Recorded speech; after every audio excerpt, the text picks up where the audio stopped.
I was very curious about the culture, and then the more I heard from other people that had moved to China and had a positive experience here, I was like, well, this seems like a very good option for me.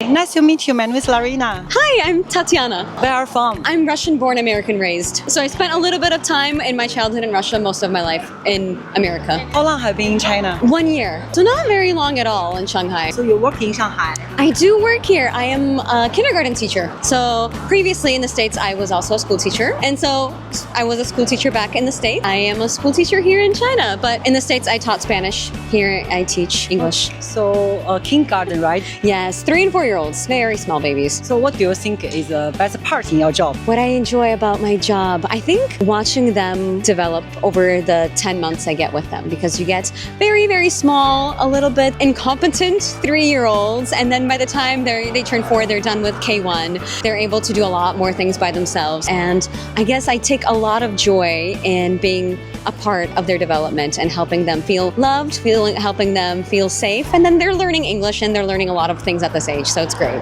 So do you have any difficulties in your job? Well, of course. I think every job has some difficulties.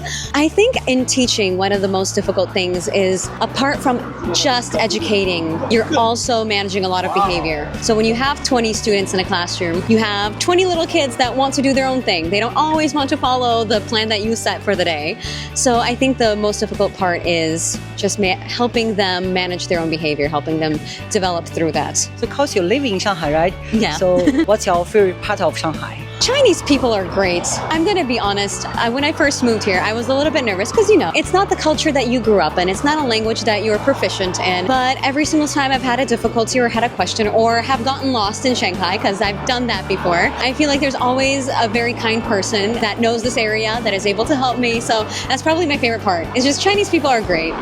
So why do you choose China to work? Honestly, I've applied to many different places when I was looking for a job abroad. But in university, I studied Chinese. Before I graduated, I had a little bit of Chinese exposure, let's put it that way. Not a very deep exposure to Chinese language, but I was very curious about the culture. And then the more I heard from other people that had moved to China and had a positive experience here, I was like, well, this seems like a very good option for me. And also it's a very safe country. So coming here alone as a female was also like, oh, that's not a bad idea.